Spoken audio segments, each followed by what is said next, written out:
tubahaye ikaze ku Idembe TV. Nitwa Amuri. Mukanya turaje tubereke uko icyondi kimera. Iyi ni parike nziza ya Nyungwe. Pariki ikora ku ntara ebyiri, intara y'Iburengerazuba n'intara y'Amajyepfo. Mu ntara y'Iburengerazuba ikora ku karere ka Rusizi n'akarere ka Nyamasheke. Naho mu ntara y'Amajyepfo ikora ku karere ka Nyaruguru n'akarere ka Nyamagabe. Iri shyamba rero ni ishyamba atapfa kwigabiza ngo aricemo na moto, akenshi na kenshi abarigendamo bakoresha imodoka.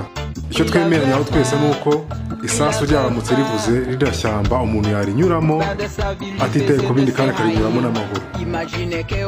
Iyo ugenda muri ino shyamba ubonamo ibiti byiza kandi bitandukanye, inyoni zitandukanye z'amoko menshi, kandi ukabona ko ari ishyamba rigari kandi rigizwe n'imisozi miremire. Mu kanya gato reka tuze tubereke inyamaswa yitwa icyondi, hariho n'abiyita imbeya.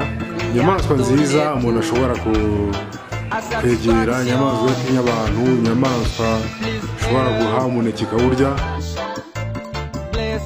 Reka tuze tubereke mu kanya gato cyane mubone ko inyamaswa bita icyondi.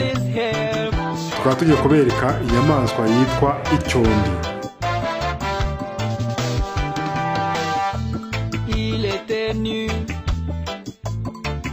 Inyamaswa yitwa icyondi ni iyi ngiyi mureba hano.